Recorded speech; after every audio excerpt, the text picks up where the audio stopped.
I was lying on the cold, polished hardwood floor of my Buckhead mansion in Atlanta, burning up with a fever from a severe autoimmune flare-up. My body felt like it was trapped inside a furnace, and I couldn't even lift a single finger. My husband didn't call emergency services, nor did he reach for a first aid kit. Instead, he just stood over me with a cold smirk, packing designer linen shirts into a $3,000 leather bag that I had bought him with my own credit card. He took my life-saving medication, hid it completely out of reach, and kicked my phone straight under a massive, solid mahogany cabinet where he knew I couldn't get to it. Then, he grabbed his bags and walked right out the front door, ready to take his family on a 75-day luxury vacation across Europe. Minutes later, the power cut off, and the water pressure plummeted to 0.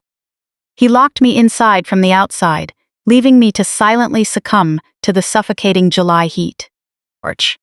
When he finally returned home from his trip and confidently turned his key in the front door, fully expecting to collect millions in life insurance, every bit of color drained from his face. My name is Kendra. I'm 34 years old. The polished oak floor pressing against my cheek was ice cold, but inside I felt like I was being burned alive. My autoimmune disease was hitting me harder than it ever had before. Every shallow breath sent a sharp pain through my joints, and a cold sweat covered my skin. I forced my eyes open just enough to see Terrence, my husband of 4 years, towering over me. He didn't bend down to help, and he certainly didn't pull out his phone. He was just violently stuffing expensive shirts into his luggage. Help me? I squeezed out, my voice raspy and broken. I need my meds. Terrence stopped. The harsh zipping sound echoed through the quiet master suite. He looked down at me, and the charming, warm smile that had lured me into marriage was completely gone, replaced by a look of pure, twisted resentment. You always have to ruin everything at the worst possible time, don't you, Kendra? He sneered, shaking his head with total disgust. Always making a scene right when I'm about to do something big, just to pull all the attention back onto yourself. He reached into his tailored pants pocket and pulled out the familiar orange prescription bottle.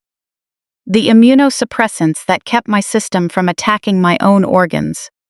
He shook the bottle like a rattle, mocking me with the heavy sound of the capsules inside. Then, with a casual flick of his wrist, he tossed the bottle clear over my head. I heard it land deep behind the velvet sofa, a spot he knew my paralyzed body couldn't possibly reach. Terrence, please, I gasped, my fingernails scraping hopelessly against the floor as I tried to drag myself forward. But my muscles completely failed me. The intense pain radiating down my spine left me trapped, a prisoner inside my own skin. I watched helplessly as he walked over to the nightstand where my phone was plugged in. He unplugged the cord, glanced at the screen to make sure I hadn't sent a message for help, and dropped it onto the floor. With the toe of his expensive Italian loafer, he kicked it hard. It slid across the hardwood, jamming tightly under a heavy mahogany cabinet.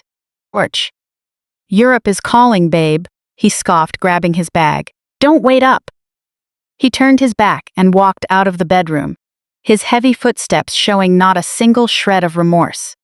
Lying there, listening to his shoes click down the grand spiral staircase, the terrifying truth of my marriage finally became crystal clear in my feverish mind. Over the past decade, I had built a top-tier forensic accounting firm from the ground up right here in Atlanta. My entire job was analyzing corporate financial fraud, dismantling white-collar crime, and protecting massive assets. By 30, I was a self-made millionaire. And Terrence? He spent his days playing the part of a self-proclaimed crypto entrepreneur. He sat in our home office, gambling with the capital I worked endlessly to earn. I went along with his little fantasy, letting him pretend to be a high-flying investor in the Atlanta business scene, while deep down he was consumed by a quiet, bitter jealousy of the fact that I was the real provider. His family was even worse. His deeply hypocritical mother, Yvonne, treated me like a human ATM. She constantly demanded that I cover her massive church donations and expensive country club lunches. Also, she could maintain a fake high society image in front of her peers. His lazy brother, Andre, treated my bank account like his personal allowance because he simply refused to get a real job. And then there was Andre's elitist wife, Chloe. She constantly looked down on me, completely ignoring the fact that it was my money buying her limited edition designer handbags. Their entire family openly despised my success and independence, yet they were utterly obsessed with my money. Now, Terrence was using my hard-earned wealth to abandon me when I was at my most vulnerable. Downstairs, the heavy front door slammed shut. The exterior deadbolt clicked into place. He had locked me in. Terrence was gone. I closed my eyes and tried to pull air into my tight chest, telling myself that I just needed an hour to rest. I just had to save enough strength to crawl across the floor, get under that cabinet, and reach my phone. I could call my business partner, Desmond. Desmond was fiercely loyal to me, practically like a brother. He would be here in minutes. 5 minutes later, a heavy mechanical thud echoed through the floorboards. Instantly, the quiet hum of the central air conditioning died. The backlight on the smart security panel by the door turned pitch black. The digital clock on the nightstand went dark. The entire house fell into absolute silence. Pure cold panic flooded my veins, momentarily dulling the physical pain of the flare-up. I dragged my body toward the master bathroom, aiming to reach the marble counter just to get a sip of tap water for my burning throat. With a trembling hand, I reached up and pulled the faucet handle. There was a quick hiss of air, a tiny trickle of brown water, and then nothing. Zero water pressure. The brutal reality hit me like a freight train. Terrence hadn't just abandoned his sick wife to go on a trip with his greedy family. He had deliberately walked down to the basement, locked the heavy utility room door, pulled the main breaker, and shut off the main water valve to the entire property. He knew exactly what he was doing. It was mid-July in Atlanta. Without air conditioning, this massive mansion would turn into a suffocating oven within hours. Without water to stay hydrated or my specific medication to calm the internal inflammation, my body would simply shut down. Terrence didn't just leave me behind. He built a trap, locking me inside my own home so he could seamlessly step in and inherit everything I built. The heat turned my home into a giant vault. Without the steady hum of the air conditioning, the dead silence pressed down on my chest like a physical weight. My disease was raging inside me, every joint feeling like it was filled with crushed glass. Terrence thought his plan was flawless. He thought I would quietly give up on that expensive carpet. He thought my failing body would break my spirit, leaving him free to return from Europe, play the grieving widower, and claim the financial empire I created. He severely underestimated the woman he married. You don't become a self-made millionaire before 30 by giving up when things get tough. Digging my elbows into the hardwood floor, I began the agonizing process of dragging myself forward. The pain was blinding, but a cold, clear rage began to numb the worst of it. I had to reach my home office. As I dragged my dead weight down the hallway, my mind flashed back to 3 months ago, when my prescription bottles first started running low for no reason. I remembered standing in the kitchen, panicking, while Terrence calmly drank his morning espresso. He looked me right in the eye and told me I was working too hard. He said the stress from the firm was making me lose my mind and misplace things. He played the caring, concerned husband to perfection, all while secretly dumping my life-saving medication down the trash. I track tens of millions hidden in offshore accounts for a living. I knew I wasn't losing my mind. That classic manipulation was the exact moment I realized my marriage was a dangerous liability. I had quietly hired a private contractor to install a hidden wall safe behind a large abstract painting in my office. When I finally crossed the threshold of the room, my lungs felt like they were on fire. Grabbing the edge of the heavy oak desk, I pulled myself up, my legs shaking violently beneath me. I ripped the painting off the wall, exposing the steel safe's digital keypad. With the power out and the intense heat inside, the keypad was completely dead. A fresh wave of physical agony brought me back to my knees, but sheer anger pulled me right back up. I grabbed a solid brass paperweight from the edge of the desk, a gift from Desmond after we closed our first major corporate merger. Gripping the heavy metal, I slammed it directly into the digital keypad.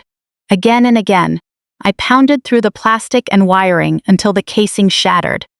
I jammed my bleeding fingers into the exposed locking mechanism and forced the heavy steel door open. Inside was a prepaid burner phone and 3 full backup bottles of my medication. I tore the safety cap off the nearest bottle and poured the pills into my trembling palm.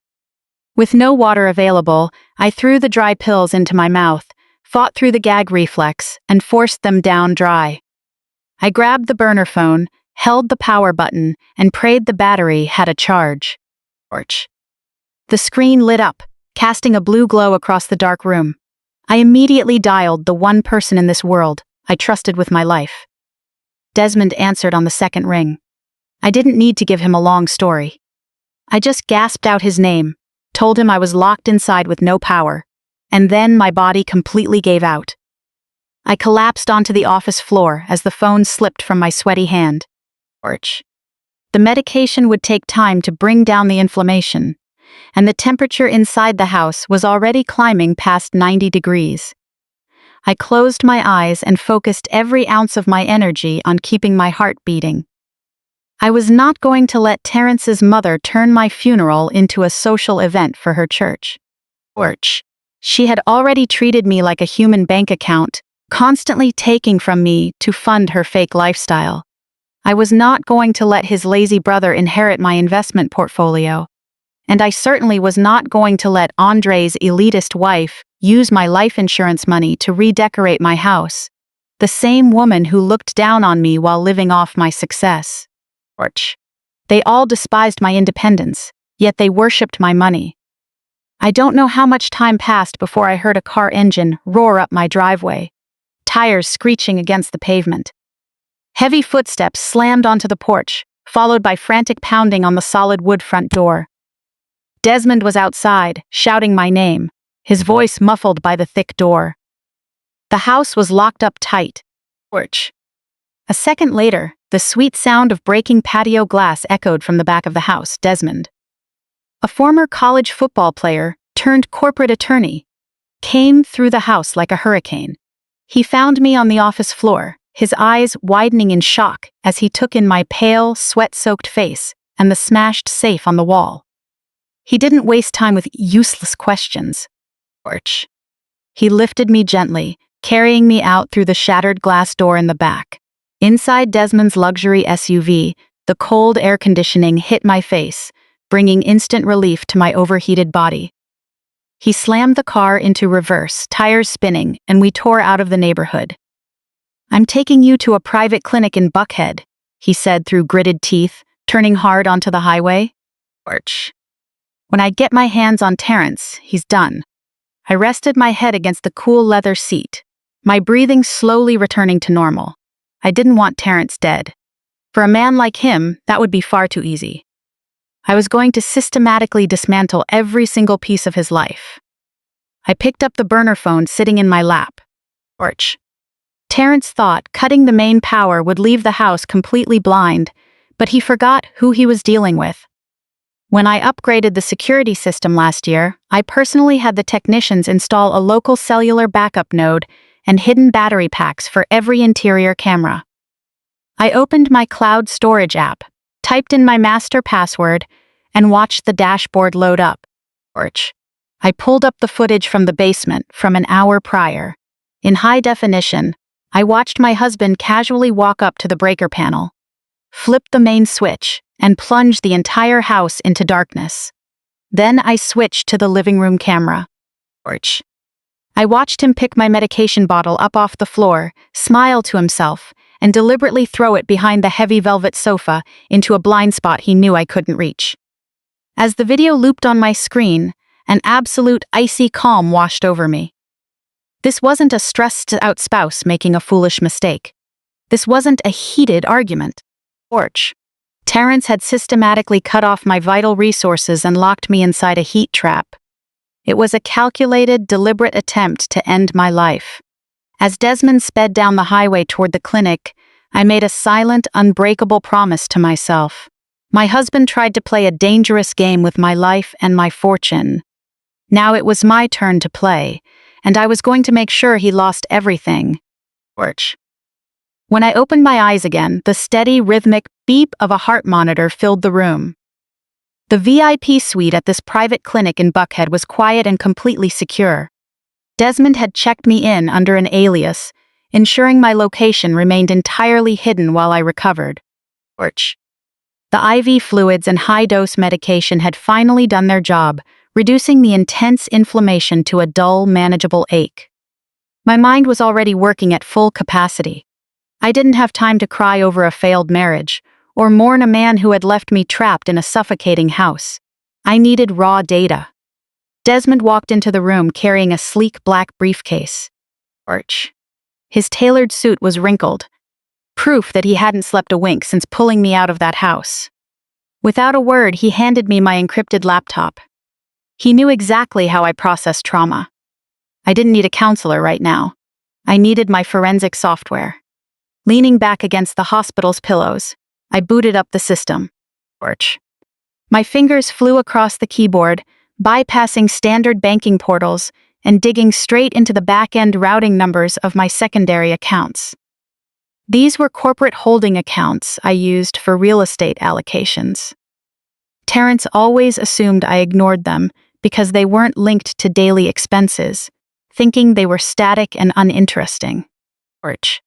But when you spend your career hunting down hidden assets, thinking you can hide a blind spot in your own portfolio is pure foolishness. Numbers flashed across the screen, and a heavy feeling settled in my stomach. Just 48 hours ago, a massive wire transfer had been executed. $250,000 had been wiped clean. Torch. With a few quick keystrokes, I pulled up the authorization forms. Terrence had forged my signature. He bypassed the security protocols by routing the confirmation links to a fake email address he had set up in my name. The sheer nerve of the theft was massive, but the execution was sloppy. He left a digital trail wide enough to drive a truck through. Torch. I tracked the routing numbers, watching in real time as my money was scattered across international merchants. He bought first-class tickets on Air France. He booked a luxury villa on the Amalfi Coast and prepaid for high-end dining reservations across 3 countries. He hadn't booked a solo trip. Torch. He was funding a 75-day luxury European tour for 4 people, himself, his mother Yvonne, his lazy brother Andre, and Andre's insufferable wife Chloe. I clenched my jaw so hard my teeth ached. In Atlanta, Yvonne always played the part of a pious church elder, wearing elaborate hats and sitting in the front pew every Sunday. Torch. She loved lecturing other women about values while shameless demanding that I fund her luxury car leases and country club fees. Andre was 36, sleeping on a mattress I paid for, constantly claiming he was still trying to find his true passion in life. Torch. And Chloe walked around with an unearned sense of superiority, treating me like hired help in my own home while wearing designer clothes bought with my money. Terrence was using my wealth to treat these parasites to a dream vacation. I needed to see just how deep this betrayal went. I ran a script to mirror Terrence's private email account, pulling his recent inbox straight onto my screen. Torch. My eyes scanned through the messages, looking for the catalyst behind all of this. And there it was, an email chain between him and his mother. I clicked on a message Yvonne had sent just 4 days before my health crisis hit. The words burned into my memory. That calculator girl is worth far more to us gone than alive. Take what belongs to you, son. We deserve this vacation. Torch. I stared at the screen, the blood in my veins turning to ice. That calculator girl. That was what the woman who held my hands during family dinner prayers called me behind my back. She knew Terrence was stealing the money. She was practically telling him to leave me behind, all so she could maintain her fake status, sip champagne in Europe, and never work an honest day in her life. Orch. They had sat at my kitchen island, eating food I paid for, planning my demise like it was nothing more than a simple business decision. A dark, cynical laugh escaped my lips. They thought I was just someone who counted numbers. They were about to find out what happens when you cross someone who knows how to use mathematics to systematically dismantle your entire life. Before I could dig into Chloe's spending habits to see how much of my money she was burning through in Paris, the heavy door to my suite clicked open. Desmond walked in, holding a thick manila envelope. His professional demeanor was gone, replaced by deep disgust. He walked over to the bed and dropped a stack of intercepted mail onto my lap. I grabbed the mail from your house before the security team arrived, he said, his voice dropping to a dangerous tone. You need to see this document from the insurance company. I pulled out the crisp white pages. It was a policy modification confirmation. My heart hammered against my ribs as I read the details. Just 3 weeks before leaving the country, Terrence had secretly modified my high-value life insurance policy. He forged my digital authorization and used an old medical record from a mortgage application years ago to bypass the health screening. He had bumped the payout coverage to the absolute maximum limit. If I had succumbed to the heat in that house, Terrence wouldn't just inherit my firm and real estate portfolio. He would walk away with $5 million in tax-free cash. The final piece of the puzzle locked into place with sickening clarity. Terrence hiding my medication wasn't a sudden act of cruelty, shutting off the power, and water wasn't a moment of panic. It was a calculated attempt to collect on a $5 million payout. He planned to return from Europe, play the grieving, heartbroken widower in front of the community, and walk away with a fortune. I looked up at Desmond. My vision was clear, and my focus was sharper than it had been in years. The physical pain was nothing compared to the cold resolve setting in. Terrence thought he had planned the ultimate scheme. But he forgot one fatal detail. He left the accountant alive. Desmond stood at the foot of my bed, watching me closely. He was clearly preparing for me to break down, expecting me to shatter into pieces right there in the room. He expected crying, screaming, or throwing that forged policy against the wall. Any ordinary person, realizing their spouse had not only left them to suffer, but was actively planning to profit off their end, would have collapsed under the weight of it. But tears were a currency I refused to waste on a man who put a price tag on my life. I didn't cry. I didn't even gasp. I simply smoothed out the paper, set it flat on my lap, and turned my focus back to the glowing laptop screen. The grief inside me completely evaporated, turning into something cold, precise, and lethal. Terrence thought forging a few signatures and draining a secondary account made him a master criminal. To a woman who built a career tracking down corporate embezzlers, his tactics were completely amateur. I tapped my nails against the keyboard. If he had the nerve to forge insurance documents and wire $250,000 overseas, I knew he had left a much deeper digital trail. Cracking my knuckles, I got to work doing what I do best. Bypassing his basic banking info, I dove deep into his broader digital footprint. I pulled up his frequent flyer accounts, his rideshare history, and hidden credit card statements under a shell LLC he had set up. He actually believed using a generic company name would hide his transactions from my tracking software. It took me 4 minutes to break through his pathetic security. I began cross-referencing transaction dates with the flight manifests. He booked luxury suites for his mother and premium economy for his brother and Chloe. But as I analyzed the seating data, a clear mathematical error popped up. The total cost of the international flights didn't match 4 seats. The number was too high. My fingers flew across the keys, running a quick decryption script on the airline confirmation. Terrence hadn't bought 4 tickets, he bought 5. I pulled the passenger roster directly from the booking system. The name was right there, listed just below Yvonne's. A first-class ticket under the name Jasmine. Terrence wasn't just using my money to take his greedy family to Europe. He was flying his secret mistress out to meet them in Paris. He had booked her a boutique hotel near the Champs-Élysées, completely separate from the luxury villa he rented for his mother and brother. He was playing the devoted family man by day and sneaking off for romantic evenings by night. And the entire thing was funded by the blood and sweat of the wife he had left behind in an Atlanta heat wave. A quiet, sarcastic laugh bubbled up from my chest. The sheer nerve of this man was almost impressive. Desmond leaned over my shoulder, his eyes widening as he read the name on the flight manifest. He shook his head in absolute disgust. But before he could say a word, my laptop chimed with a social media alert.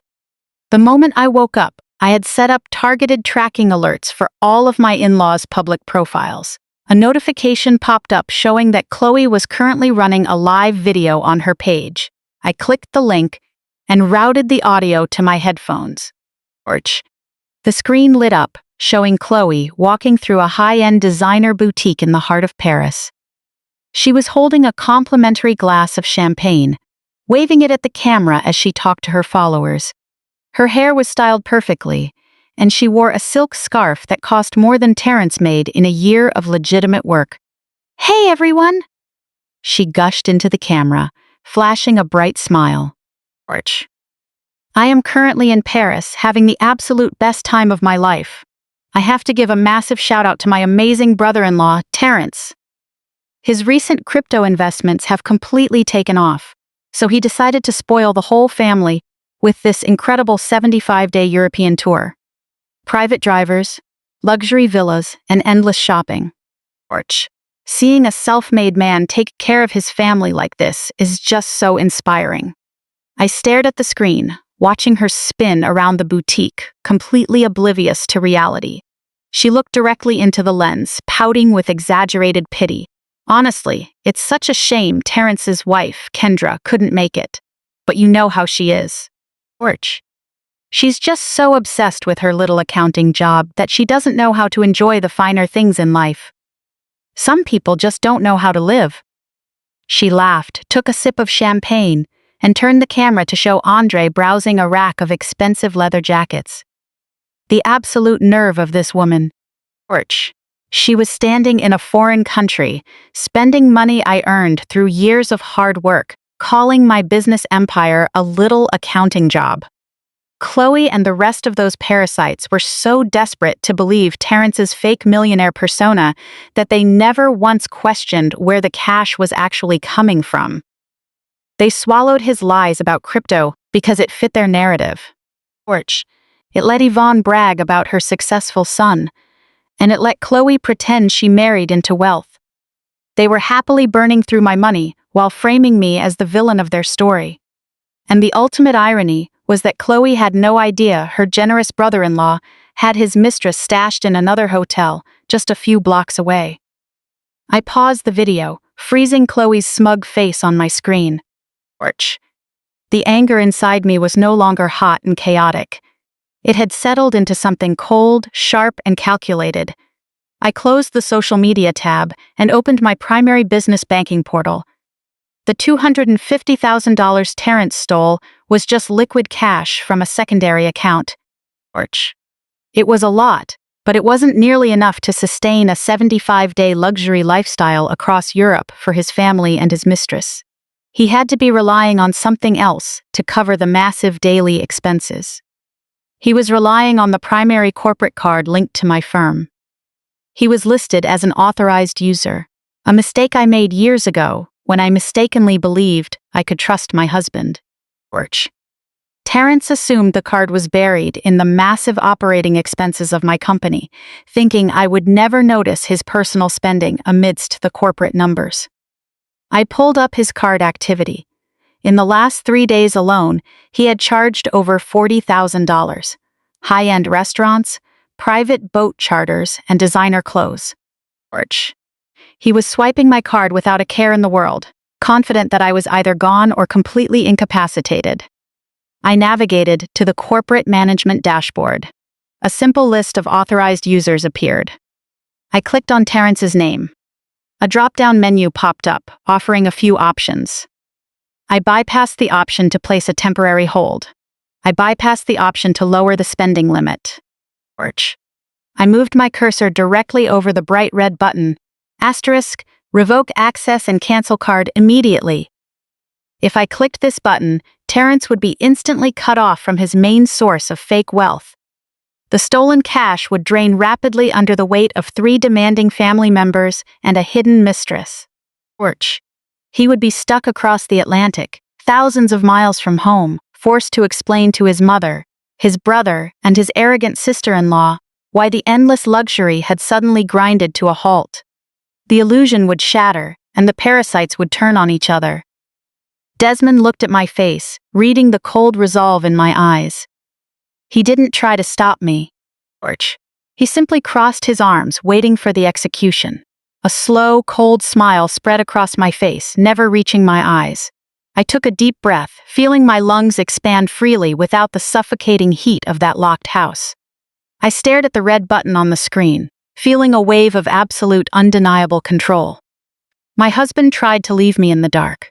Now it was his turn. I hit enter. The second standard automatic executioner's blade dropped silently across the Atlantic, initiated by the single press of my enter key. Sitting in the ultra-sterile VIP suite of the hospital, I watched the real-time transaction logs scroll across my screen. I didn't need to be in Milan to see the exact moment the trap sprung. I could almost smell the overpriced cologne Terrence was wearing inside that high-end Italian jewelry store. According to the GPS ping from the declined charge, he was standing at the flagship counter of a top-tier diamond retailer on Via Monte Napoleone. He was trying to use my money to buy a $15,000 diamond tennis necklace for Jasmine, the secret mistress he had quietly flown out to join him. I pictured him leaning over the glass display case, flashing that arrogant smirk he reserved for people he considered beneath him, casually tossing my heavy metal corporate black card onto the velvet tray, expecting the staff to practically bow down. Instead, the machine hit him with a glaring red line of text. Transaction declined. I watched the log document, a second attempt, 30 seconds later. Declined. Third attempt, insufficient authorization.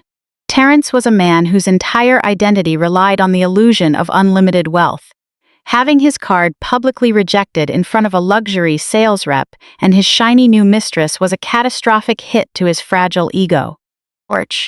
He immediately tried to force an override through his phone, attempting to transfer funds directly from my corporate operating account into his personal debit card. The system prompted him for a 6-digit security code, sent exclusively to my encrypted device. I swiped the notification away and took a slow, deeply satisfying sip of ice water.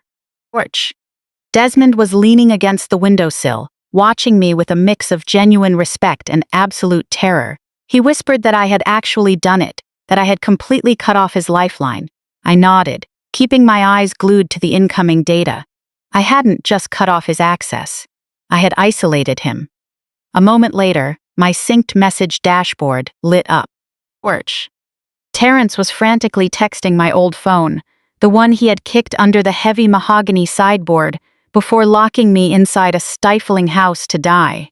He assumed I was either paralyzed on the floor or already a corpse. Yet his profound narcissism convinced him that even in that state, I should somehow crawl up and cater to his financial demands. The messages flooded in, desperate, yet wrapped in a layer of fake annoyance. He told me I had to call the bank immediately, claiming the corporate card was having a glitch. He claimed he was hosting international clients for a massive cryptocurrency deal, and that I was embarrassing him in front of them, demanding I fix it right away. I stared at the screen. He was standing in a diamond shop with his mistress, yet had the audacity to claim he was entertaining clients.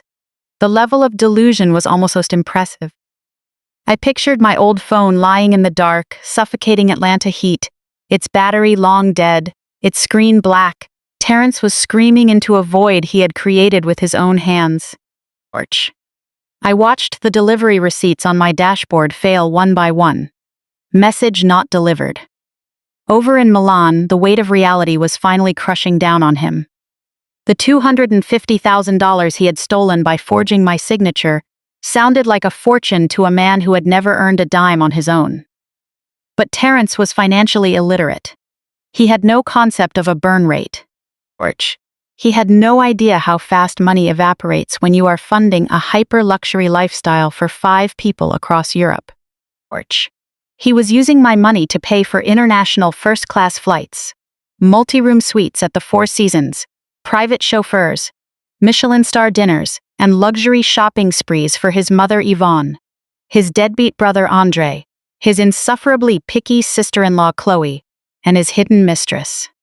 He was bleeding cash at an unsustainable rate, and I had just welded the vault door shut. I pulled up the remaining balance of the stolen funds.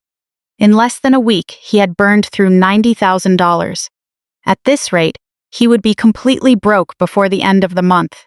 He had no choice but to drastically alter his grand European tour. I logged into the shared family cloud account they used to sync location data and voice memos. Since Terrence used the exact same weak password across every platform, breaking in took seconds. I pulled up an audio file recorded when Terrence returned to the Four Seasons presidential suite to deliver the bad news. I could hear the clinking of fine china and Yvonne loudly praising the room service caviar. Chloe was boasting about a private winery tour she had booked in Tuscany for the following week. Then Terrence cut the party short. His voice was tight, laced with panic. He told them they had to pack their bags immediately. He spun a frantic lie, claiming my firm was undergoing a severe federal audit because I had messed up the corporate taxes. He claimed the government had temporarily frozen all connected accounts as a precaution, and that they needed to lay low and conserve cash in a cheap rental an hour outside the city center until his lawyers sorted it out. The luxurious bubble burst instantly. The recording captured the exact moment this narcissistic family dynamic fractured beyond repair. Chloe erupted. Her sharp voice cut through the speakers, demanding to know why she was being punished for my supposed tax mistakes. She screamed that she hadn't flown halfway around the world to stay in a cheap suburban rental, reminding Terrence that she had already missed several major Atlanta social events and flatly refusing to post photos of a budget apartment on her social media. Yvonne jumped in to defend her son, not out of maternal love, but purely to attack Chloe. Yvonne had always despised Chloe's endless demands and entitlement. Yvonne's voice boomed through the recording, dripping with venom. She told Chloe to shut her ungrateful mouth and respect the man providing for her entire existence, accusing Chloe's expensive tastes of draining the family's resources. Andre, ever the lazy opportunist, complained about his own comfort being disrupted, but quickly sided with his mother, since she was his ultimate shield. He told his wife to stop acting like a spoiled child and pack her designer bags. Chloe screamed back, calling Andre a pathetic boy who couldn't even afford a ticket home without begging his brother for handouts. They were tearing each other apart. Just a week ago, these people were sitting around my kitchen island, eating my food and casually plotting my demise. Now, the moment the money dried up, they turned on each other like wild animals. Terrence tried to shout over the chaos, begging them to lower their voices so hotel security wouldn't be called. He had completely lost control of the narrative. I leaned back against my hospital pillows, a deep, profound sense of satisfaction settling into my bones. This was only day 7 of their 75-day trip. Terrence was trapped in a foreign country with an angry family, a demanding mistress, and a rapidly shrinking bank account, completely unaware that the woman he left to die in the heat was the invisible hand slowly tightening around his neck. Desmond poured me another glass of ice water, his eyes shining with professional appreciation, and asked what the next move was. Orch. I closed the audio file and opened a fresh, secure browser window. I told him I was going back to the house. It was time to fortify the fortress. Terrence thought he could waltz back into my home when this was over, so we were going to make sure he walked into a sealed steel trap. Standing in the driveway of my Buckhead estate, I let the oppressive Georgia heat wash over me. Orch. The feeling was completely different now. Just a week ago, this house was a stifling tomb designed to quietly erase my existence. Today, it was an impenetrable fortress. Desmond stood beside me, coordinating the arrival of 3 heavy-duty contractor vans. I hadn't hired a standard neighborhood security company. Orch. I hired a private tactical security team that specialized in securing corporate sites and financial centers. They operated with military precision. The shattered patio glass was removed and replaced with reinforced, impact-resistant panels. All traditional metal deadbolts on the doors were removed and swapped for military-grade biometric scanners tied directly to my fingerprints. Orch.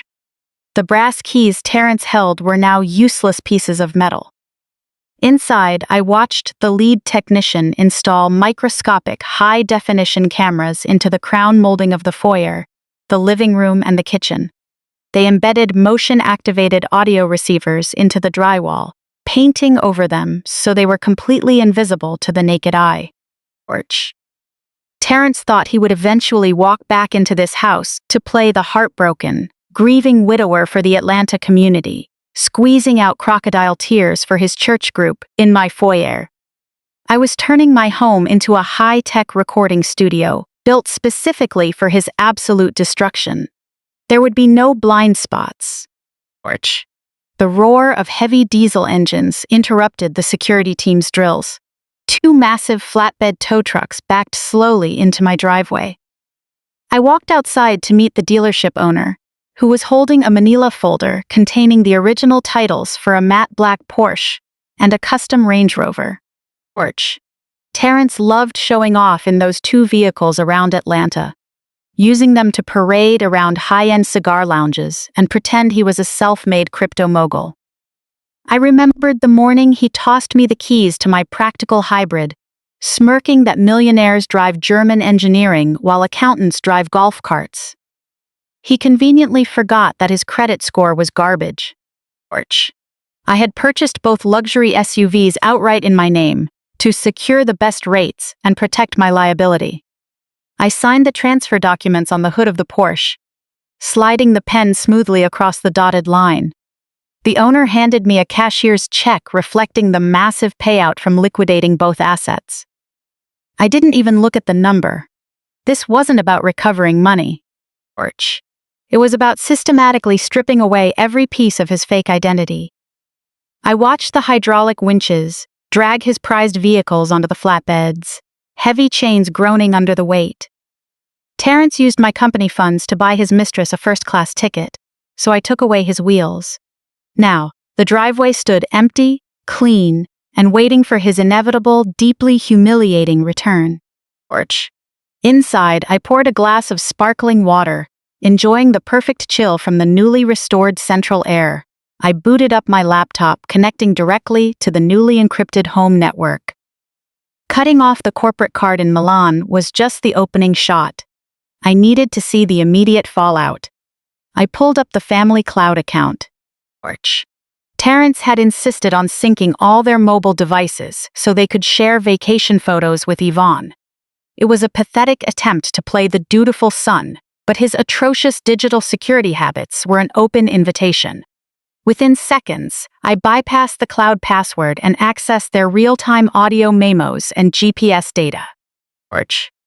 The tracking showed they had been forced to abandon their luxury villa on the Amalfi Coast. They were now crammed into a cheap 2-bedroom rental on the dusty outskirts of Rome. I clicked on an active audio feed. The sound of a heavy suitcase slamming onto the floor echoed through my speakers, followed by Chloe's sharp, furious screaming. Orch. She was yelling about the broken air conditioning and the freezing shower water, demanding to know why they were eating stale bread instead of dining at the Michelin star restaurants Terrence had promised. She called the place a disgusting dump and threatened to book her own flight back to Atlanta. Then Yvonne exploded. The static flared as my mother-in-law unleashed pure venom. Torch. She had been pretending to be high society on her church social networks for the past week, but Chloe's complaining broke her saintly mask. Yvonne roared at Chloe, telling her to shut her spoiled mouth, pointing out that she was eating food bought with her son's money and wearing clothes he paid for. Torch. She accused Chloe of using her privilege to disrespect the man providing for her, calling her a parasite, and adding that if Terrence hadn't taken pity on his brother, Chloe would still be working minimum wage and riding the bus. Andre tried to intervene, begging his mother to calm down and asking his wife to stop acting so entitled. But Andre was weak, having spent his life hiding behind his mother's skirt while leeching off my bank accounts. Chloe turned her rage on him, calling him a pathetic mama's boy who couldn't even buy her a plane ticket without begging his brother for money. She threw his unemployment in his face, telling him he wasn't half the man Terrence was, and threatening to divorce him right there in Italy. Sitting alone in my fortified living room, I took a slow sip of water as their chaotic shouting filled my house. Terrence tried to yell over the madness, begging them to keep it down before the landlord called the local police. The wealthy, flawless family empire he projected to the world was unraveling in real time, tearing each other apart like beasts over scraps.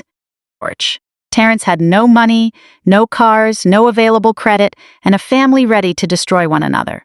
He was drowning, and I was just getting started. 45 days. That was all it took for Terrence's fake billionaire persona to burn to ash. I sat at the massive oak desk in my Atlanta fortress, sipping fresh espresso while my digital dashboard mapped out the beauty of his collapse. The $250,000 he stole was completely gone, spent down to the last euro to pay for a grimy, hostile motel on the outskirts of Rome. But financial ruin was just the appetizer. The real show was watching his romantic European fantasy shatter into a million pieces. Jasmine, his secret mistress, hadn't signed up for a budget backpacking trip across Italy. She signed up for first-class travel and designer sprees paid for by a man she genuinely believed was a crypto king. When the corporate card kept declining and Terrence tried to move her from boutique hotels to a roadside motel, she did what women like her do best. She vanished. Using airline databases, I tracked her digital footprint. She used her own money to book a one-way economy ticket back to the States, leaving Terrence stranded in Rome with a toxic family and zero cash. I listened to hidden audio from their cheap rental. The thin walls amplified an environment so tense it was suffocating. Yvonne paced the cramped living room, her voice a mix of panic and wounded pride. She wasn't terrified because her son was broke. She was terrified because she was losing the high society image she maintained in her Atlanta megachurch. I watched her go live on her public social media page, frantically uploading photos from a luxury yacht trip we had taken 3 years ago, applying a fresh filter and captioning it, "Feeling blessed in Italy."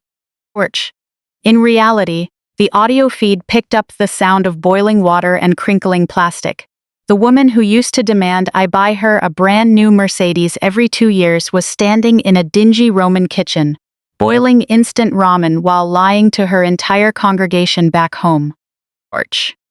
She hissed at Terrence to fix it immediately, complaining that her friends were asking about the designer bags she had promised them.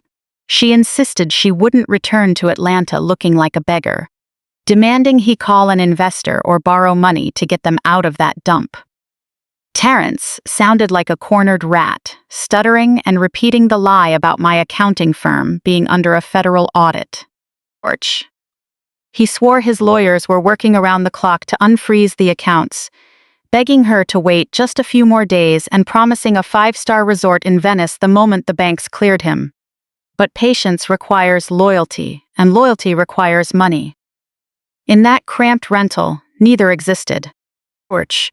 While Terrence and Yvonne argued in the kitchen, Chloe was executing her own desperate survival plan in the other room. Andre's picky wife was completely done playing the understanding sister-in-law. Trapped in a foreign country, with foul-smelling designer clothes and an empty bank account because her husband refused to get a real job, she needed cash. Porch. She knew Terrence always kept an emergency stash of euros hidden in his leather duffel bag. I listened as the recording captured the sound of a zipper sliding open. Chloe was digging through Terrence's luggage like a hungry scavenger, tossing aside expensive linen shirts and feeling around the hidden compartments. She didn't find cash. She found something far more explosive. Porch. A sharp gasp came through the audio, followed by dead silence. Chloe pulled out a folded piece of thick cardstock. A printed receipt from the flagship diamond store in Milan, dated the exact day I cut off his corporate card. I leaned forward, my eyes locked on the audio waveform. Chloe read the transaction details out loud, her voice trembling in shock. Porch. It was an invoice for an attempted purchase of a $15,000 diamond tennis necklace. Shock quickly turned into toxic, vengeful fury. Chloe wasn't wearing a diamond necklace. Yvonne wasn't wearing a diamond necklace. Porch. Terrence claimed his accounts were frozen by the federal government. Yet he was trying to blow small fortunes on high-end jewelry, while forcing his family to eat instant noodles and sleep on lumpy mattresses.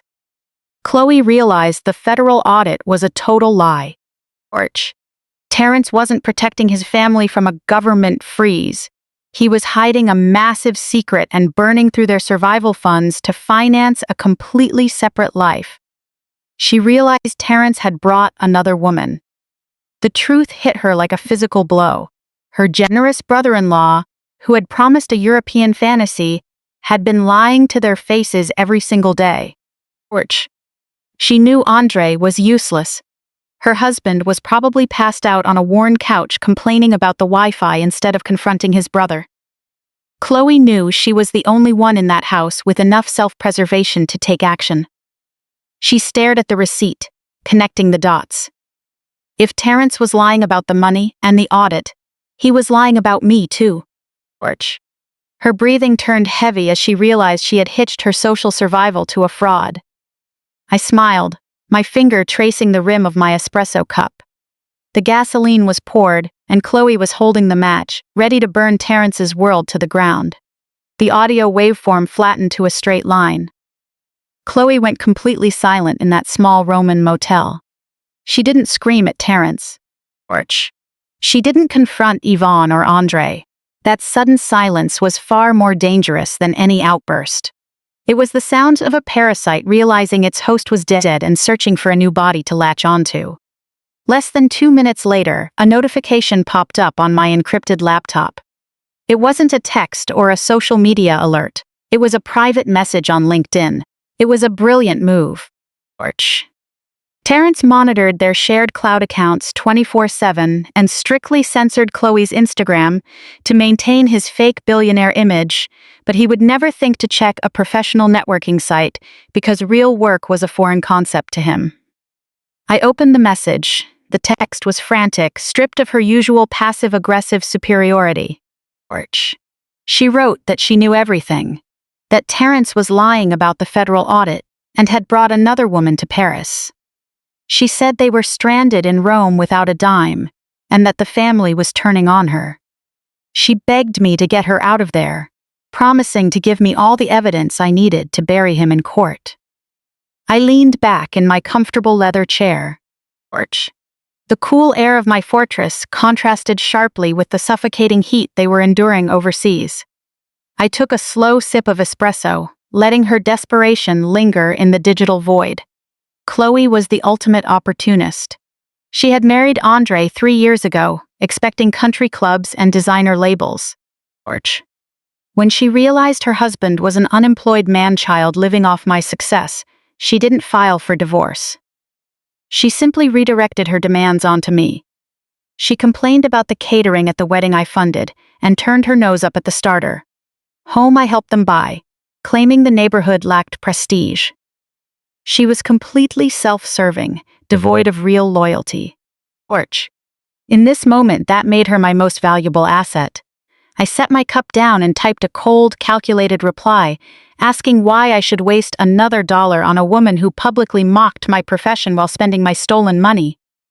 The typing indicator flickered wildly as she panicked. Her reply hit like a brick. Torch. She stated that Yvonne and Terrence were spiraling, and that Yvonne was telling him to forge a paper trail to save himself. She claimed Terrence was on his laptop, trying to fake emails from my account, to make it look like I had authorized the wire transfers before getting sick, aiming to frame me for embezzlement to keep the money. She begged me not to let her take the fall. Torch. A surge of adrenaline hit my chest. Cornered, Terrence was trying to forge federal evidence against a forensic accountant from a budget rental across the Atlantic. The stupidity of his plan was laughable, but it proved how desperate they had become. He was trying to set a legal trap. I needed that laptop. Torch. I needed every fraudulent keystroke recorded on his hard drive, so I could hand it directly to the district attorney. I leaned in, typing quickly. I offered her a first-class ticket on Delta, direct from Rome to Atlanta the next morning, complete with lounge access and private car service. Her response was instantaneous, overflowing with gratitude, and promises to testify against them. Torch. I didn't need her empty promises. I needed physical leverage. I typed out my final, non-negotiable condition. I told her I didn't need her word. I needed leverage.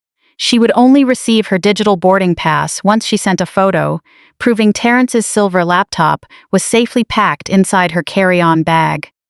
She had to steal it right from under his nose and deliver it straight to my gate. Torch. If she failed or tipped him off, she could walk back to Atlanta. I stared at the screen, waiting for her to hesitate, assuming she would argue that stealing from a desperate man in a foreign country was too risky. I underestimated the survival instincts of a woman losing her luxury lifestyle. The reply popped up in less than 10 seconds. Done. Torch. Without a single shred of hesitation, she ruthlessly sold out her husband, her mother-in-law, and her fraudster brother-in-law for a reclining seat and a free glass of champagne. The enemy camp had officially collapsed from within, and I had just secured the murder weapon. While Chloe was actively retrieving that digital weapon in Rome, I turned my full attention back to the home front in Atlanta. Torch. Terrence hadn't just stolen my money for his European fantasy. He had stolen my professional credibility to construct his entire identity. When we first married, his fragile ego couldn't handle the fact that his wife was a sought-after forensic accountant, while his crypto portfolio was collapsing. To keep the peace, I made the worst business decision of my life. I gave him a title. Torch. I created a position out of thin air at my firm, naming him Senior Strategic Advisor.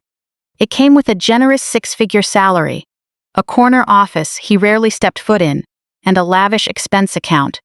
He used that fake prestige to infiltrate Atlanta's elite business circles, playing golf with venture capitalists and posing as a self-made tycoon. Torch. Now it was time to burn his fake empire to the ground. I walked into the firm's executive boardroom, wearing a tailored crimson suit, looking vibrant and powerful, completely untouched by the man who had tried to leave me for dead. Desmond was waiting by the massive mahogany conference table, flanked by our senior partners, lead legal counsel, and the head of human resources. Torch. They all looked toward the empty leather chair at the far end, the seat reserved for Terrence. Skipping the pleasantries, I dimmed the lights and turned on the main projector. I didn't bring up the locked doors, the hidden medication, or the heat. The attempted murder was a criminal matter being handled discreetly by the DA. Today was purely a corporate execution. Torch. I projected the bank routing numbers onto the wall, walking the partners through every digital footprint Terrence had left. I showed how he forged my signature, bypassed our two-factor protocols using deceptive emails, and wired $250,000 to his secondary shell account. Torch. I displayed the fake email addresses he created, the timestamps of the transfers, and how those stolen funds were immediately used to pay European luxury rentals and international airlines. Dead silence filled the room. These people spent their careers analyzing financial fraud. They could spot a sloppy, desperate embezzlement scheme instantly. I looked around the table, meeting every partner's gaze, and announced his immediate termination for gross financial misconduct and corporate embezzlement. I added that HR would freeze his remaining company assets while legal prepared civil filings to recover the stolen funds. The partners nodded in unanimous agreement. No arguments, no hesitation. Extracting him internally wasn't enough, though. I needed his public mask shattered. Desmond stepped forward to execute the second phase of the cleanup. Atlanta's upper business circles were a tight network where reputation was the only real currency. He drafted a cold, impeccably professional, legally airtight memo stating that Mr. Terrence was no longer associated with the firm in any capacity due to an ongoing internal investigation into financial irregularities. Desmond didn't just send it to our client list. He made sure it landed directly in the inbox of the president of Terrence's exclusive country club, forwarded it quietly to the fraternity alumni he had been trying to impress, and leaked it to the private investment consortiums Terrence had solicited for fake crypto projects. The fallout was instant and absolute. Overnight, Terrence's name became poison. The people who used to buy him expensive cigars and invite him to luxury boxes blocked his number. The country club quietly suspended his membership pending the investigation. His entire social and professional network evaporated into thin air. He became a ghost with no fallback, no career, and not a single wealthy friend willing to bail him out. By day 60 of his European disaster, Terrence was backed into a corner with nowhere left to run. His secret mistress had abandoned him in Rome. His mother and brother screamed at him daily over their wretched accommodations. Chloe had successfully stolen his silver laptop and was sitting in a first-class cabin flying back to Atlanta, ready to hand over his entire fraudulent hard drive. Thanks to Desmond's network purge, every investor Terrence tried to beg for a loan completely ignored him. He was broke, trapped, and desperate. I sat in my fortified living room, listening to the soft hum of the upgraded central air. The shattered patio doors were replaced with reinforced glass, and the biometric lock glowed a steady blue on the front door. Hidden cameras recorded every angle of the property. I poured a glass of fine red wine, enjoying the absolute security of my fortress. My laptop chimed on the kitchen island. I walked over and glanced at the screen to see an email sent to my encrypted work address from Terrence. I took a slow sip of wine and read the pathetic lie he had pieced together from a dingy internet cafe in Italy. He begged me to tell him I was receiving his messages, claiming he was frantic with worry. He spun a story about being mugged outside a hotel in Paris where his phone and wallet were stolen, locking his accounts and leaving him unable to reach me or Desmond. He added that his mother had been terrified I would have a medical episode, claiming he had to borrow a computer just to send the email. He insisted he was scraping together money for the fastest flight home to take care of me, telling me to hang on. I stared at the glowing screen, reading the words of the man who had confidently thrown my life-saving medication behind a velvet sofa and locked me in the dark to die. He actually thought I was stupid enough to believe a story about being mugged in Paris. He thought he could simply waltz back through my front door, play the shaken yet devoted husband, and regain access to my bank accounts. I didn't reply with a single word. I didn't confront him or threaten him with the police. Instead, I triggered a read receipt, ensuring he instantly received a notification showing I had opened the email and viewed his message. Then, I closed the laptop. I left him on read. I let him sweat in that humid Roman internet cafe, staring at a blank screen, wondering why his wealthy wife was ignoring his desperate pleas.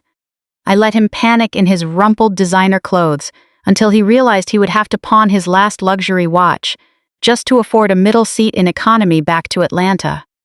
He was coming home to take care of me. Orch.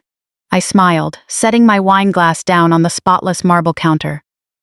I was already taking wonderful care of myself, and I was going to make sure his homecoming was the most devastating moment of his life. Leaving Terrence to sweat in that filthy Roman internet cafe was just an appetizer. I had zero interest in arguing online with a man already bound for ruin. Orch. I shut my laptop, grabbed my leather tote, and headed straight downtown. It is time to hand the evidence over to the person who can actually put him away for good. I stepped into the glass skyscraper in downtown Atlanta, home to the most ruthless litigation firm in the city. Desmond was already inside the executive conference room, sipping black coffee. Orch. Across from him sat Valerie, a razor-sharp former federal prosecutor who now handled high-net-worth criminal defense and complex litigation. Valerie didn't lose cases, and she never showed mercy. That was exactly why Desmond had retained her the moment he helped me escape that suffocating house. I didn't bother with small talk. Orch. Unzipping my tote bag, I dropped a thick, meticulously organized binder onto the center of the frosted glass table with a heavy thud. I want him in federal prison for as long as humanly possible, I said as I took a seat. I want so many charges stacked against him that he never sets foot on a country club lawn again. Valerie raised an eyebrow, a keen spark of professional interest in her eyes. Orch. Show me what you've got, Kendra. I opened the binder and began laying out the physical evidence, piece by piece, like a dealer handling high-stakes cards. First, I slid over the banking logs. I showed her the exact timestamps, proving how Terrence used deceptive email communications to bypass our corporate authentication protocols. Orch. I pointed out the unauthorized digital signature he used to drain $250,000 from my secondary tax account. Wire fraud and grand larceny, Valerie noted, tapping her pen against a legal pad. It's sloppy but highly actionable. Moving stolen funds across state and international lines makes this a federal matter. Orch. That's just the start, I replied, sliding the next document across the glass. It was a confirmation letter from Guardian Life. Valerie picked it up, scanning the dark print, her brow furrowed. A modified $5 million life insurance policy, executed just 3 weeks before he left the country. I pointed to the authorization section. Orch. He had forged my approval and submitted an old medical report from a mortgage application years ago, skipping the mandatory health screening to push the coverage payout to the absolute maximum limit. Desmond leaned forward, his elbows resting on the table. Terrence has always been a small-time scammer. 2 years ago, he quietly took $10,000 from his cousin's startup fund. Orch. Kendra quietly covered the shortfall back then just to keep the peace during the holidays. But Terrence got ambitious. He realized taking pocket money wasn't going to fund the fake billionaire lifestyle he craved. He needed a massive payout without ever putting in an honest day of work.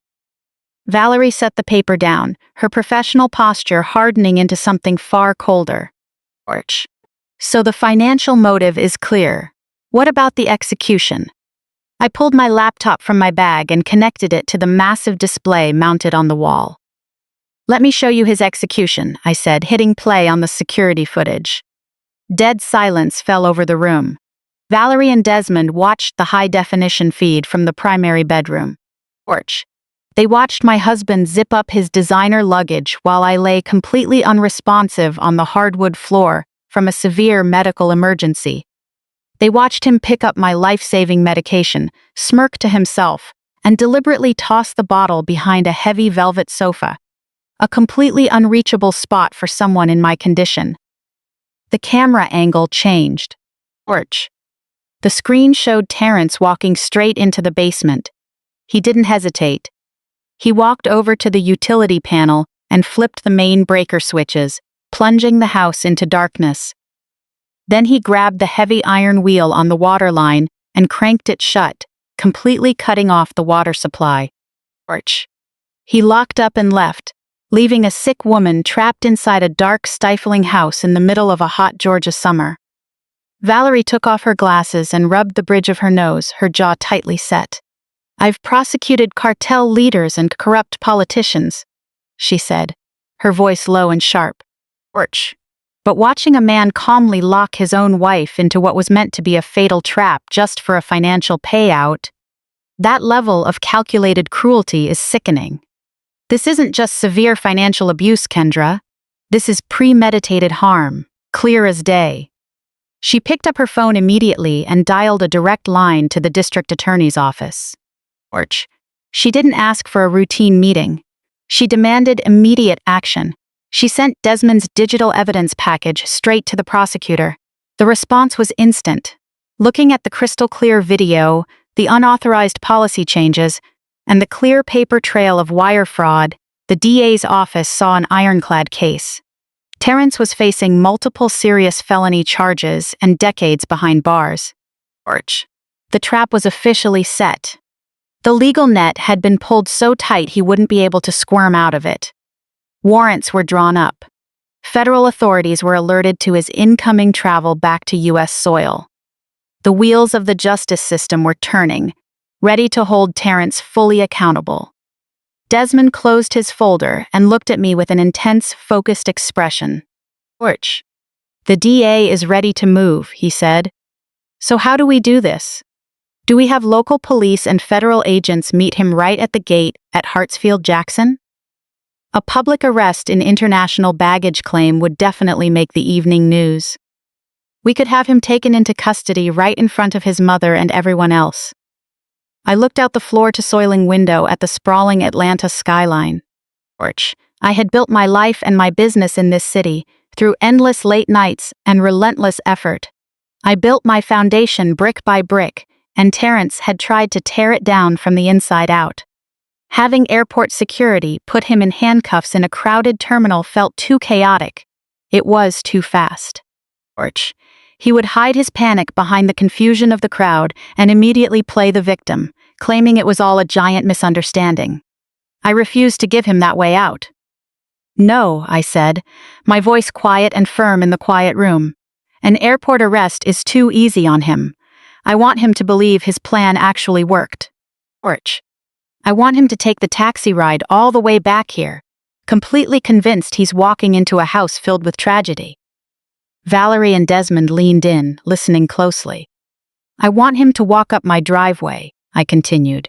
"I want him to put his key in my front door, fully expecting to find me gone, so he can play the heartbroken, grieving husband. I want him to step inside, only to see me sitting there completely fine, holding every single card.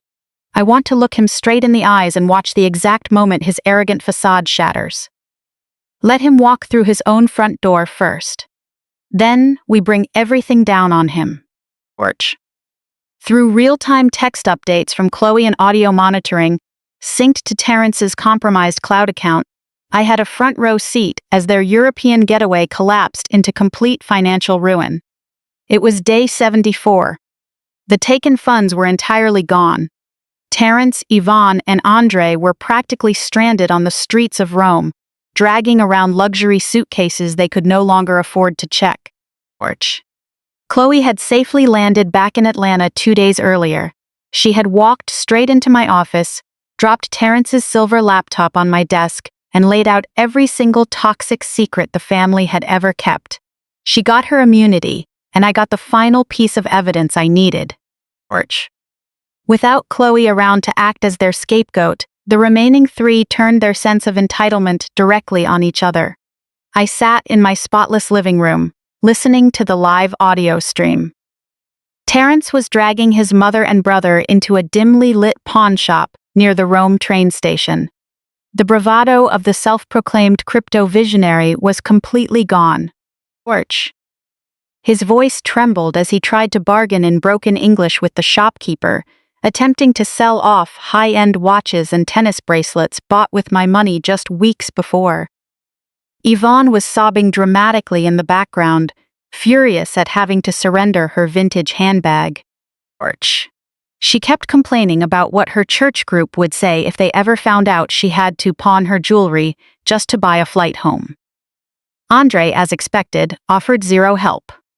He just stood in the corner complaining about his feet and demanding that Terrence figure out a way to get them into an airport lounge. They barely scraped together enough cash for 3 one-way tickets back to Atlanta. There was no first class this time. Terrence was forced to book a budget airline, squeezing the 3 of them into the very last row of economy, right next to the restrooms. Right before they boarded, the microphone caught a conversation at the gate that sent a wave of icy resolve straight through me. Yvonne was hyperventilating over her ruined credit score and lost social standing. She demanded to know how Terrence planned to fix this total humiliation. Terrence's response was chillingly calm. He pulled his mother close and lowered his voice, but the mic still caught every single word. "Don't worry, Mom," he whispered. "Just get through this flight. Once I get home, I'll file the life insurance claim. 5 million, tax-free. We'll be set for life, Mom. I promise you, we'll get a new house, new cars, and we'll never have to stress about money again. She's gone. That money belongs to us." He said it so casually, with such absolute certainty. He was using my supposed end to comfort his mother. He genuinely believed my life was over in that dark, hot Atlanta house, waiting to be turned into a massive payout for him. He was already spending the policy money in his head. Hearing those words didn't bring me an ounce of sadness. All I felt was an overwhelming sense of anticipation for the accountability that was about to hit him. The long flight back to the States was a brutal marathon for them. I tracked their flight on my monitor, watching the small digital plane slowly move across the Atlantic. While Terrence was squished into a middle seat, chewing on stale pretzels and listening to his mother complain about the legroom, I was setting the stage for his reality check. I walked through the main floor of my Buckhead estate, making sure everything was in order. The house was immaculate. The temperature was set to a cool 68 degrees. The reinforced, shatterproof windows gleamed in the afternoon sun, and the digital lock on the front door hummed quietly.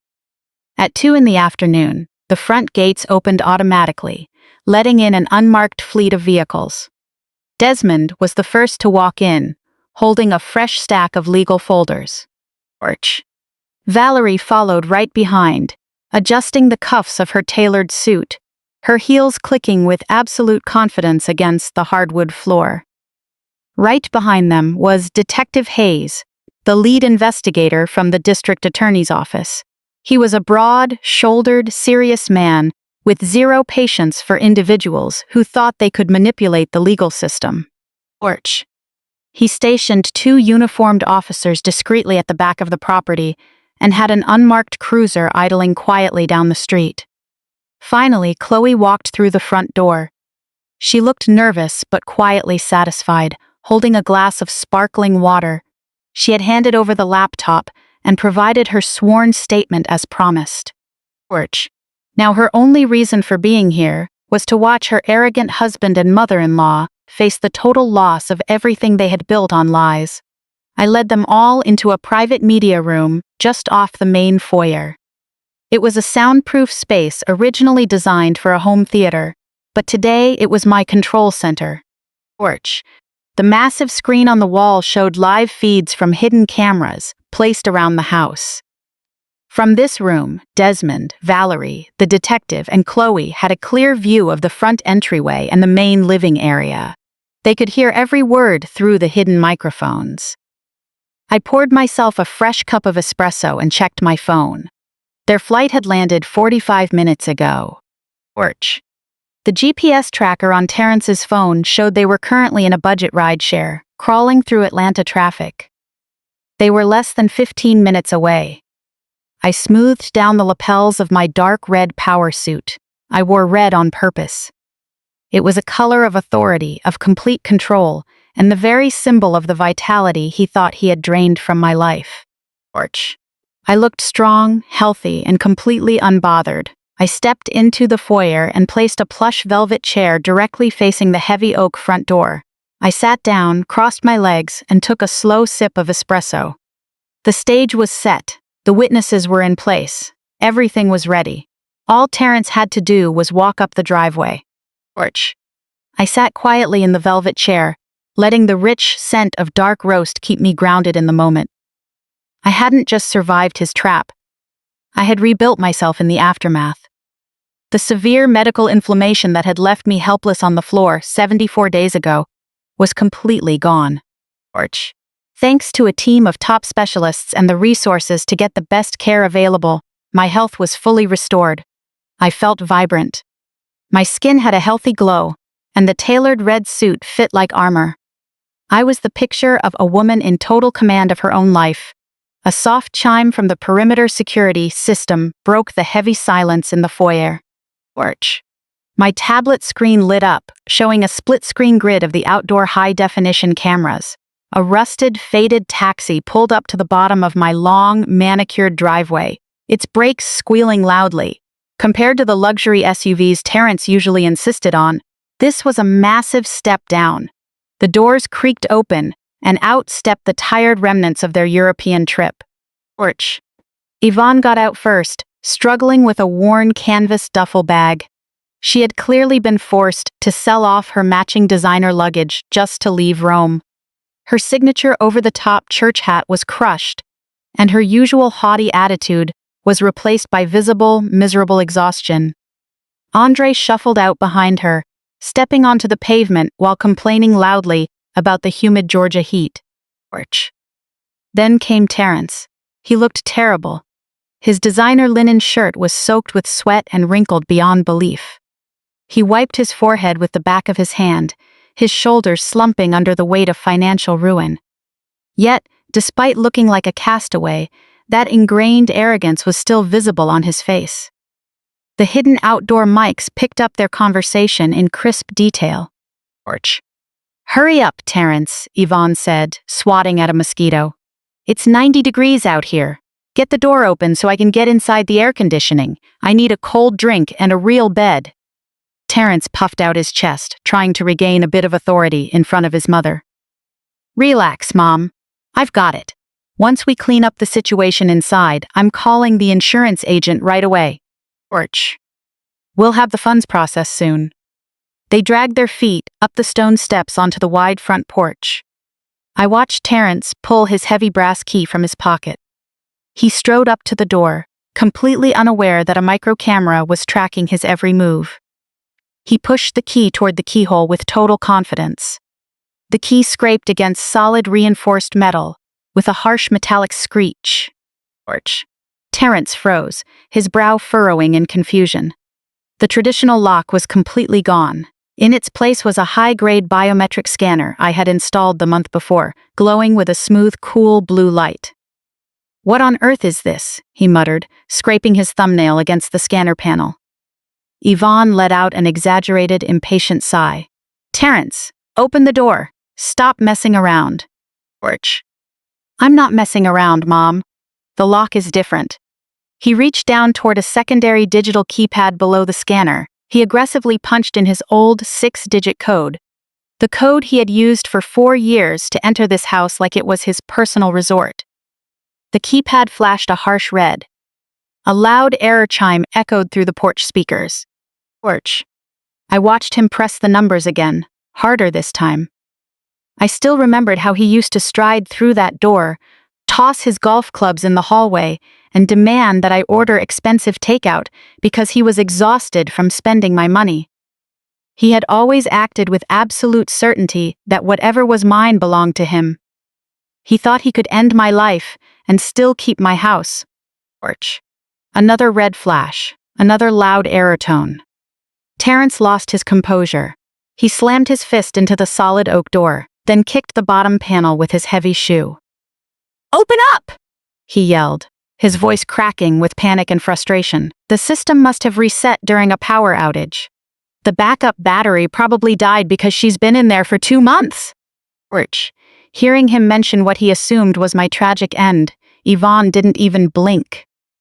Then break a window, she commanded coldly. I'm not standing on this porch like a common trespasser. Smash the glass and let's get this over with so we can call the authorities and collect what's owed.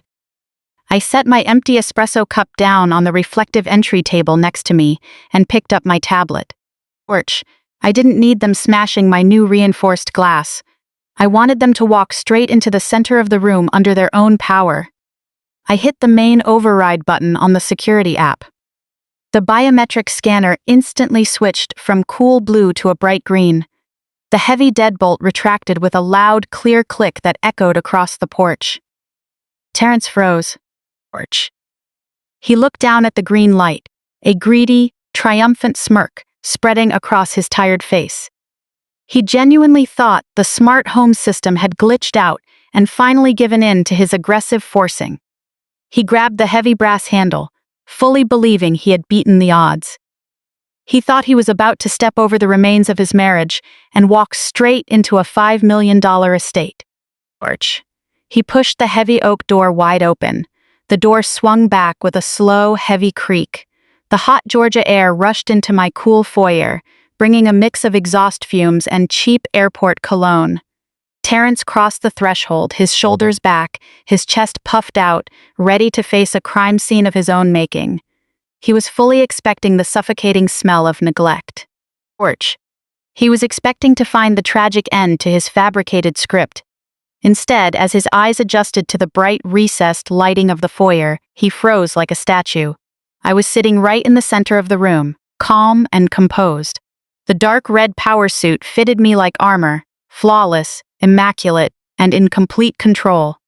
I lifted my porcelain cup and took a slow, deliberate sip of espresso. Porch. The rich aroma of the dark roast instantly cut through the stale sweat and desperation rolling off his wrinkled clothes. "Welcome home, Terrence," I said, my voice cutting through the silence like a freshly sharpened blade. "How was the European tour?" The color drained from his face so fast, it looked like his heart had physically stopped beating. His jaw dropped open. Porch. The heavy brass keys slipped from his trembling fingers, hitting the hardwood floor with a loud metallic clatter. He stared at me, his eyes wide with raw, absolute panic.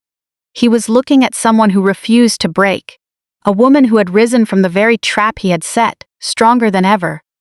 But Terrence was an opportunist, and opportunists have a desperate survival instinct. Porch. The shock only paralyzed him for a few seconds before his manipulative instincts kicked into overdrive. He instantly shifted gears, trying to pull off the exact same charm he had used for 4 years to drain my bank accounts. He dropped his cheap duffel bag, took a step forward and held his hands up in the air. "Kendra," he gasped, forcing his voice to shake with fake emotion. Porch. "Oh my God, baby, you're okay. I was worried sick about you." He stepped closer, opening his arms as if to go in for a hug. I didn't flinch, I didn't stand up, I just gave him a look. A cold, steady stare completely devoid of sympathy, that pinned him right in his tracks. Terrence swallowed hard, his eyes darting frantically around the foyer, trying to figure out how this was even possible. Porch. "Baby, you have to let me explain," he pleaded, his voice rising in manufactured panic. "I got robbed in Paris. They took my phone, they took my wallet, and then the bank froze everything. I was stuck there. For 2 whole months, I was desperately trying to scrape together enough money just to get back to you. I prayed every single night that you were safe." Porch. Before he could spin his next lie, a heavy figure pushed through the open doorway. It was Yvonne. My mother-in-law was sweating profusely, her expensive lace wig tilted slightly to one side after the miserable economy flight. She was dragging a worn canvas bag, looking completely disheveled, but her face still carried that familiar, condescending sneer. She didn't read the room at all. Porch. She only saw the daughter-in-law she openly despised sitting comfortably while she was suffering. "You locked my son out of his own house!" Yvonne shrieked, her voice echoing shrilly off the high ceilings. "You selfish, spiteful little girl. We were stuck at the airport, sleeping on plastic chairs and eating garbage, while you sit here playing games with the locks." Porch. "Do you have any idea what kind of mess you've caused for this family? I am a respected church leader, and you made me fly in the back row of a plane like a beggar."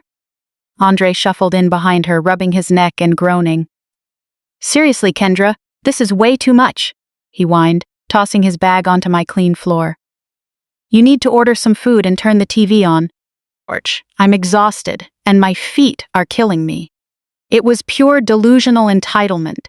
They stood in my foyer demanding service and respect, spewing arrogance, when the only reason they had even crossed the ocean was on money stolen from me. Yvonne put her hands on her hips, glaring down at me with deep disgust. "You should be supporting your husband, Kendra. You should be backing this family instead of throwing tantrums and changing locks. You are an absolute embarrassment." I didn't raise my voice. I didn't argue with a woman who had wished for my downfall. I carefully set my espresso cup down on the reflective entry table beside my velvet chair and picked up a sleek silver remote. "I think we've discussed my role as a wife enough," I said, my tone dangerously calm. "Now, let's discuss your responsibilities as a family." I pressed a button on the remote. A loud mechanical hum echoed from the ceiling directly above the grand staircase. Yvonne and Andre snapped their heads up as a massive hidden panel slid back. A state-of-the-art 80-inch high-definition screen lowered smoothly from the ceiling, coming to a stop right in their direct line of sight. The automatic blackout blinds on the foyer windows lowered instantly, plunging the room into theater-like darkness.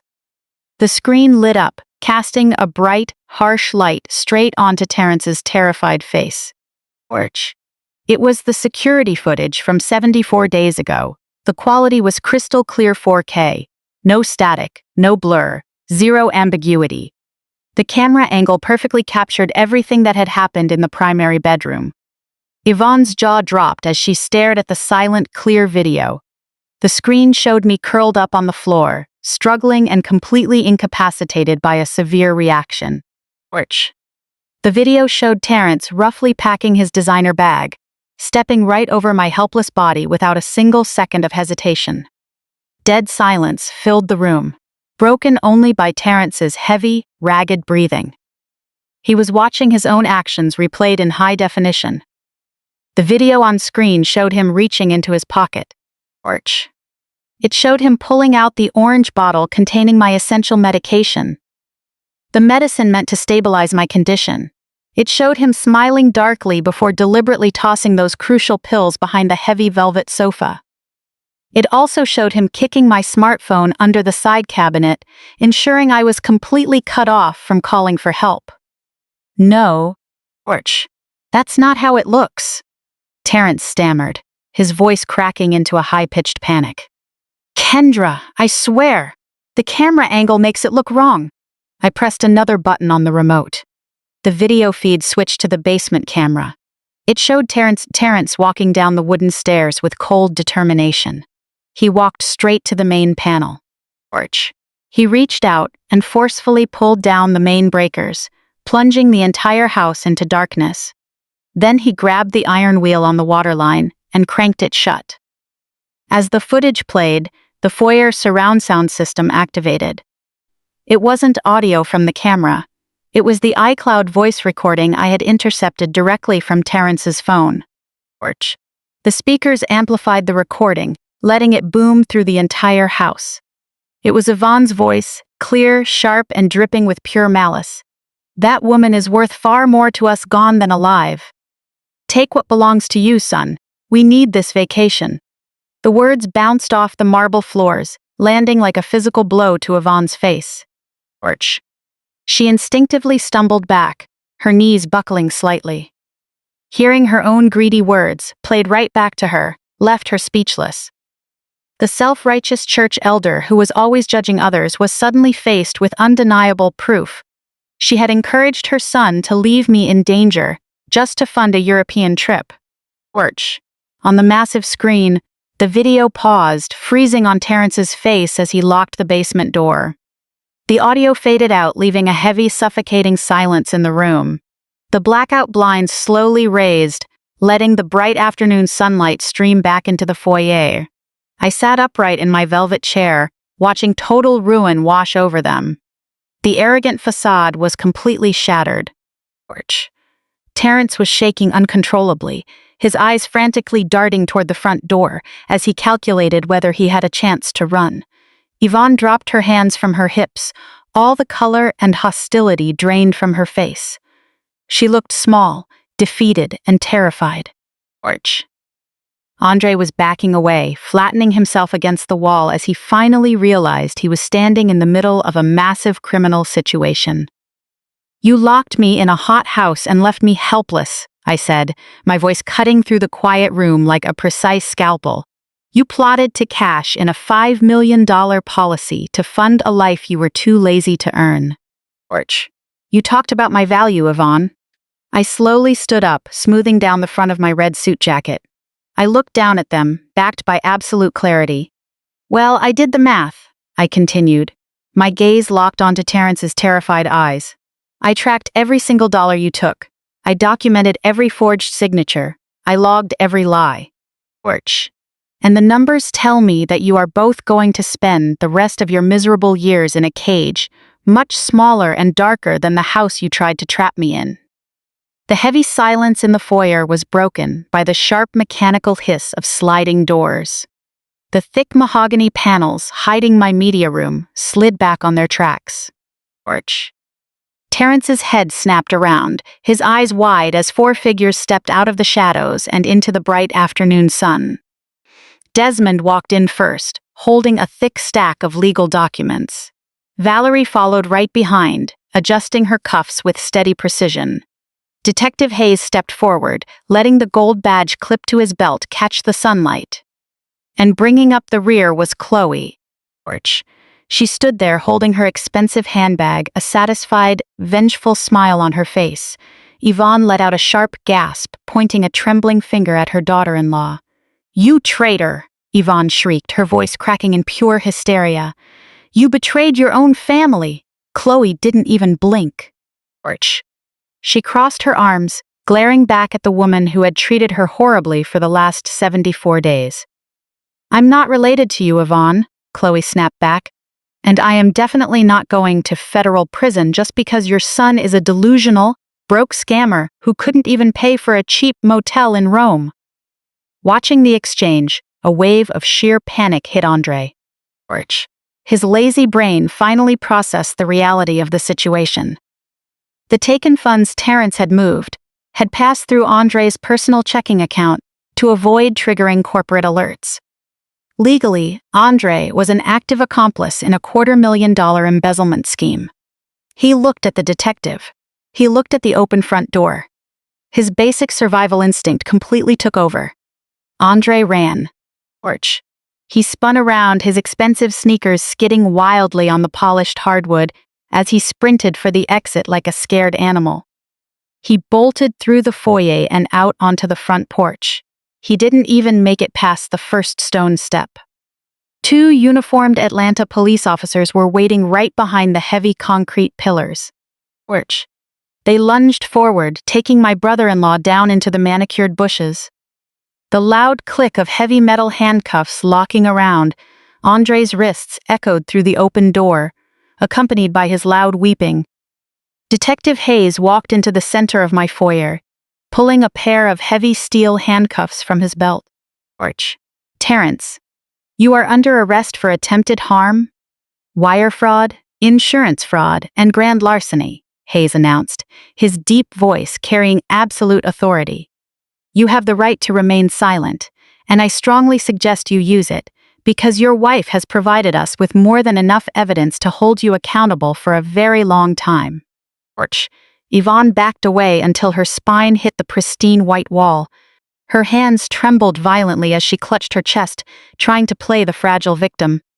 "Officer, this has absolutely nothing to do with me," she gasped, forcing out a few fake tears down her cheeks. "My son lied to me. I thought he was a successful investor. I am a respected church leader. You can't arrest me for his mistakes." Valerie stepped forward, opening a legal folder. "Actually, Yvonne, you can indeed be taken into custody for receiving and transporting stolen property across international lines," Valerie said, her voice dripping with legal precision. Chloe was kind enough to hand over the receipts from the pawn shop in Rome. You liquidated jewelry that was purchased using my client's stolen corporate funds. Orch. That makes you an active participant in an international fencing operation. A female officer stepped into the room, grabbing Yvonne firmly by the arm and spinning her around. The matriarch of the family.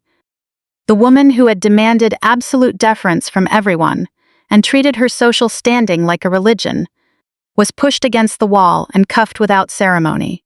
Orch. Yvonne broke down, crying out for her pastor, crying out for mercy, begging for a way out. Her dramatic church hat slipped from her head, hitting the floor. As they hauled her out of my house in complete humiliation, it was clear her standing in that megachurch was gone forever. Only Terence remained. His mother was gone. His brother was being detained outside in the bushes. Orch. His sister-in-law had traded his entire future away just to secure a plane ticket home. He looked at Desmond, who refused to break eye contact. He looked at Valerie, who looked completely satisfied. Then, he looked at me. All of that arrogant bravado was completely gone. The fake billionaire persona evaporated into thin air. Orch. He was just a desperate, broken, small-time fraud who finally realized he had played a very dangerous game against a woman who was completely out of his league. His knees gave out. Terence collapsed straight onto the hardwood floor, landing right at my feet. He reached out, grabbing the hem of my tailored trousers. Sweat and genuine tears of fear poured down his face. Orch. Kendra, please, he sobbed, his voice cracking into a desperate whimper. Please don't do this to me. We're family. I made a mistake. The pressure with the money made me panic. I wasn't thinking straight. I love you, baby. Please, you have to forgive me. I looked down at the man I had once been married to. Orch. I looked at the hands that had deliberately tossed my essential medication out of reach when I needed it most. I felt nothing. No anger, no sorrow. Just a cold, absolute sense of finality. Family protects each other, I said, my voice dropping to a quiet whisper, forcing him to lean closer just to hear his own verdict. You left me in the dark to suffer. Now, it's your turn to live in it. Orch. I took a calm step back, pulling the fabric of my suit cleanly out of his grip. I gave Detective Hayes a single nod. The detective grabbed Terence by the collar of his ruined linen shirt, pulling him up from the floor. Terence began flailing and shouting, trying to pull away, but the officers pinned his arms behind his back, securing the heavy steel cuffs tightly around his wrists.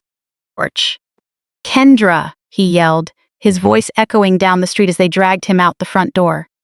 Kendra, please. You can't do this to me. I'm your husband. I watched them put him into the back of a marked police car. The heavy door slammed shut, cutting off his frantic cries completely. Orch. The line of vehicles slowly moved down my long driveway, the red and blue lights flashing bright in the afternoon sun. I reached out and pushed the heavy oak front door closed. The lock clicked into place, the biometric security reactivated, and my space was secured once and for all. A quiet calm settled over the house once again. Orch. Desmond walked over to the kitchen island and pulled a bottle of vintage champagne from the fridge. Valerie began packing her legal documents back into her briefcase, visibly pleased with the afternoon's outcome. Chloe stood in the corner, shifting her weight uncomfortably. Your ride is waiting outside, Chloe, I said, not even bother to turn around. Orch. Your flight back to your parents leaves in 2 hours. Do not contact me again. Chloe didn't argue. She grabbed her purse and practically sprinted out the side door, relieved to have escaped the sweeping legal consequences that had just swallowed the rest of her family. I took the crystal glass Desmond offered and took a slow, celebratory sip. Orch. The heavy weight that had drained my life for the past 4 years had been completely removed. I was finally completely free. 6 months flew by in an instant. The summer heat gave way to a crisp, beautiful winter. I sat in my corner office at the top floor of our downtown Atlanta headquarters, looking out over the city skyline. Business was thriving. Orch. My health condition was fully managed thanks to my medical team, and the chronic stress that had weighed on me for years was entirely gone. After my former husband was brought to justice in such a public way, my forensic accounting firm secured multiple major municipal contracts, doubling our valuation almost overnight. I picked up my tablet and opened a local news app. A live stream from the Fulton County Courthouse filled the screen. A reporter stood outside, covering the sentencing phase of one of the year's most high-profile financial fraud cases. The camera cut to the inside of the courtroom. Terrence sat at the defense table in an oversized orange jumpsuit. He looked thin, exhausted, and completely defeated. His hair had thinned, and the arrogant spark in his eyes was entirely gone. The judge brought down the gavel, issuing a stern statement condemning the sheer, calculated cruelty of his actions. There was no leniency offered. Terrence was sentenced to 25 years in federal prison for attempted severe harm, wire fraud, and insurance fraud, with zero possibility of early parole. The news broadcast also gave a quick update on the rest of the group. Yvonne received 5 years for her role in handling and liquidating stolen luxury goods abroad. Andre received 3 years for allowing his personal accounts to be used in the embezzlement scheme. The entire operation had been taken apart, held accountable, and locked away where they could never drain an innocent person again. I turned off the tablet, watching the screen go black. I felt no urge to gloat or dwell on their downfall. They were simply gone from my life, like corrupted files wiped permanently from a secure server. I stood up, smoothed down my tailored skirt, and walked out into the busy hallway of my firm. My team smiled and greeted me as I passed, the entire office filled with momentum and success. I stepped into the private elevator and pressed the button for the lobby. As the glass elevator descended, offering a panoramic view of the city where I built my empire, I smiled. Terrence had tried to convince me that I was nothing more than someone who manages numbers. He tried to reduce my entire life down to a quick payout. But he failed to realize that women who build things don't break when pushed into a corner. We adapt, we analyze, and we execute our comeback with absolute precision. The ultimate victory wasn't the police response, nor was it the prison sentences handed down in that courtroom. The ultimate victory was simply surviving, thriving beyond expectation, and walking headfirst into a bright, beautiful future where they no longer exist. The deepest lesson from this journey is simple. Your true worth should never be decided by those who try to diminish you, even if they happen to share a last name. Toxic people often project their own insecurities onto you, using manipulation to maintain a fragile sense of control. Real strength comes from stepping out from under that control, refusing to accept a role that shrinks your potential, and quietly building a life that speaks for itself. You don't need their approval to succeed. Sometimes, the ultimate response is simply turning away, standing entirely on your own feet, and letting their own reckless choices bring about their inevitable downfall. If you have ever had to step away from toxic dynamics to protect your peace and build your own path, share your story in the comments below. Don't forget to like and subscribe for more empowering content.